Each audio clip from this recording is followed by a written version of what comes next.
Hey, old Plaid Man here. You have to excuse the bad lighting. I think I'm gonna scooch closer. Maybe even go inside. No, just go inside. Anyhow, see the wonderful fishies? And I was gonna sit in this chair, but looks like Coco's got the chair. Anyhow, this is my parents' abode. Anyhow, so it was a weird week last week, and I didn't post any videos. Sorry about that. Okay. You see, Riker is like, I want to be in your face. All right. Okay. Oh, I'm making a video. Jay West. Anyhow, so sorry. Last week was just a weird week. My lady was even like, "What's going on?" And I'm just like, I don't know. Excuses, justifications, whatever. Those aside. Anyhow, so I'm back. It's Monday. We're doing a video. I just saw Northman. There's 4 movies in the theaters that I kind of want to watch. Northman was one of the few that I was like, I have to watch this film. Have to watch it in theaters. The other ones are okay. You know, there's a fun kids movie called Bad Guys that looks fun. There's a Nick Cage movie, The Massive Talent of Nick Cage or whatever it's called. It looks hilarious and fun and stupid and silly. There's another, also Ambulance. I think there was one other film I can't think of. No, it's 3 plus Northman 4, so there we go. I just have to say, I didn't watch any of the other films that this director did. He did apparently The Witch, which I have the DVD of because somebody lent it to me. I haven't seen it yet. It's a horror film. I'm not really into that. Then he did a movie called The Lighthouse with Willem Dafoe, who's also in this film in a small little role. And Edward Cullen, our favorite sparkly vampire. Anyhow, that movie, apparently, The Lighthouse, apparently did really well. People were blown away by how weird and quirky and off it was. Never saw it. Wanted to, just didn't get around to it. This movie, The Northman. First thing I will say is it is loud. It starts off loud, it gets quieter, and then it builds up at certain points, and it's just like, not concert level loud, like not blowing at your eardrums loud, but it has this thing where it's like life is just quieter. And then there's certain moments in the movie that are just like intense, just effing intense. And the intensity is matched by the actors and the volume. And it's just jaw-dropping good filmmaking. It just, everything about it. Let me see if I can set this up. No, it's not working. So everything about it is just amazing. From the quality of the cinematography is just gorgeous. From how it's directed, how well it was done. The casting in it was amazingly done. I was a little taken aback by the main female. Forgot her name, but she did a terrific job in Queen's Gambit, which is a chess show. And it's not that I didn't like her in general. I was just kind of taken aback and like, what I will say, and I will say this several times perhaps, and I'll say this to anybody who wants to hear it. To me, Northman is better than, but in the same family as Braveheart. Perhaps even Saving Private Ryan. Not better than Saving Private Ryan, because that's amazing. But you take certain movies like Braveheart, Gladiator, Saving Private Ryan, Patriot, El Cid, movies like that. God, what's the one where they're chariot racing? I can't think of it right now. They even did a remake of Ben-Hur. They did a remake out of it, which was horrible. So there's been a couple movies that have picked a time in history and have basically set the bar for that time in history. And a lot of them are Sandal films, but like Saving Private Ryan isn't. It's just, it kind of set the bar for World War II. All right. Apocalypse Now kind of set the bar for Vietnam. All right. And there's been other films that have done well in that universe. Like in Nam, there's We Were Soldiers was a really good Nam film. And in World War II, obviously, I was going to say Apocalypse Now, but no. You have Hacksaw Ridge, A Thin Red Line, You have some other really good films. I'm sorry, I'm not. So to me, there's been some good TV shows like Vikings, and there's Vikings Valhalla that have kind of built upon and built this interesting world about Vikings, right? And they did a really good job, but those still feel kind of Hollywood in a sense. This to me, basically for film, set the bar terrifically for Viking era stuff.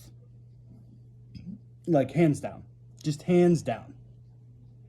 A lot of people, I even read a friend posted, they're like, oh, this is like Conan, but Conan was better. And I don't know, maybe he just likes Conan more, but like the OG Conan, I'm like, that's just kind of corny and silly in my remembrance. It's like it's a good fantasy story, but it's just kind of corny. Whereas this was, and there was like one other Viking movie, I can't remember, but it's with Mads Mikkelsen, the guy who plays the bad guy in, whatchamacallit, lots of stuff. 007, Casino Royale, and the most recent Fantastic Beasts. Terrific actor. And he did a movie that was also kind of about the Vikings. This one in particular just killed it. Just killed it. The quality was so amazing. The acting was so amazing. Alexander Skarsgård just did a terrific job of being this brute of a human being who's so driven on this one thing, and that's all he knows, and that's all that's happening. Because effectively, that's the story. Is he was a prince, and then he got betrayed, and he kind of went away and escaped and survived, and then he comes back and is trying to get revenge upon the person who killed his family. And as simple as the story as that is, they paint a beautiful imagery, and yet they don't lose track of what the core point of the story is, which is it's just vengeance. I haven't sat in it enough to really think on like what were they trying to teach, which I think the best movies ever, you can, when you come out of it, you're like you get something out of it. I guess one could argue like a universal truth, that the universal truth for this is everything comes at a cost. So if you want something, realize you're going to have to pay something. Some call it fate, some call it something else, universal, whatever. So there are moments that the character has to accomplish something, but he has to pay something in return, exchange. And the universe operates in exchange. And frankly, I'm perhaps oversimplifying it because it really goes in this beautifully simple, complex web of things. Yeah. It was so good that if it was a video game, I would have enjoyed it, even if half of the video game was cutscenes. And I know that's a weird way of saying it, but some of the best video games are actually beautiful stories. And this, to me, was such a beautiful story, and I felt there with the main character. I felt there with some of the things he did. And I really enjoyed afterwards reading the IMDb page and reading the little fun facts, the little trivia.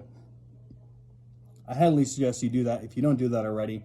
When you watch a movie that you like, go on IMDb, look at the trivia of that movie, and it kind of adds a whole other element of enjoyment for it. So I will frankly say this, that Plaidman really, really darn enjoyed this movie. And for the visuals and for the sound and just the story, you feel like you got dipped in that moment in time, and it just felt raw, real, and organic. And to me, I think these type of movies should be applauded. You know, Lord of the Rings, for instance, was that for fantasy. For anybody who likes fantasy or is thinking about fantasy, they would be smart to at least have seen Lord of the Rings and be like, oh, that's the gold standard. And to me, Northman was the gold standard for Viking. Like, if you're going to make something, compare it to Northman. How does it compare into Northman? Another thing I will say, and this is kind of a truism in life, something I was kind of realizing and have realized in different capacities, is I admire the Viking era, like I admire the Japanese era, the samurai era, if you will, and other eras like that, and also medieval knights. But one thing that kind of gets taken out of context and forgotten is they did some really gnarly stuff that today we would call war crimes. If no ifs, ands, or buts about it, we would call war crimes, and we would shout from the rooftops that this is not okay. And that was standard, normal operating procedure. And this movie does not shirk away from those things. It does not shirk away from the just sheer violence, but it also doesn't rest on it too much. It doesn't do a Tarantino of like, we're gonna make the blood and the guts like blah, all over the place. It felt raw and real and organic, and there were moments where it was just like, okay, gee whiz. So again, go to the movie expecting it to be raw and real. It was funny. I was about to walk in. I'll leave you with this. I had already ordered the ticket. My lady and we just checked at the thing and told us which theater. So we're walking down, and I turned around and asked him. I was like, "Hey, man, have you heard what have you heard about the movie?" I was already going to watch it. It didn't really matter. And he was like, "Oh, my parents saw it, and they said it was really weird." And I was like, "Oh, well, good. It'll probably be great then." And it was. And I understand why his parents said it was great or weird, because I'm sure if my parents saw it, they'd be like, "This is super weird." But maybe 20 years ago, they would have been like, "Ugh." One other thing I will leave you with is that this movie is really not Hollywood. Not Hollywood at all. Like, as much as I love, a good example would be Braveheart. Braveheart had a lot of Hollywood 90s machismo kind of cheesy things about it, which isn't bad, and it's enjoyable. It's a great film, okay? And I get, emotional at the right parts. But it's also very Hollywood. Same thing with Patriot. It's like, okay, this is cool. It's a good revolutionary movie, Revolutionary War movie, but it's not, it's very Hollywood. Gladiator, less so. Saving Private Ryan, less so. Northman, to me, was almost the other end of the spectrum of like, nope, this is not Hollywood at all. Like, pretty much none of the cliches. There's so many moments in the film where you're just like, what?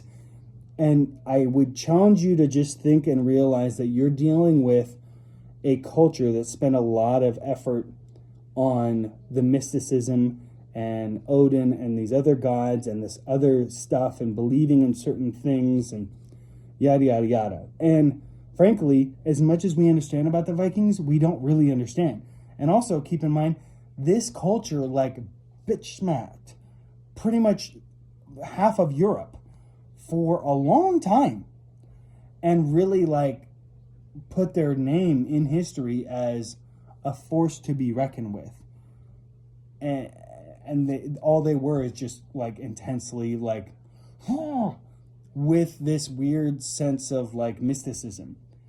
So if you go into it not expecting anything and just realize it almost feels like a fever dream of you're there and try and be a person, be the character in that world, I think you'll enjoy it, because it really made more sense to me when I got really into the main character and then I was in his world and everything made more sense. That's it for today. It was a longer one, sorry, but I really enjoyed the movie. So highly suggest. That's it for today. Plowman out. Talk to you tomorrow. Bye.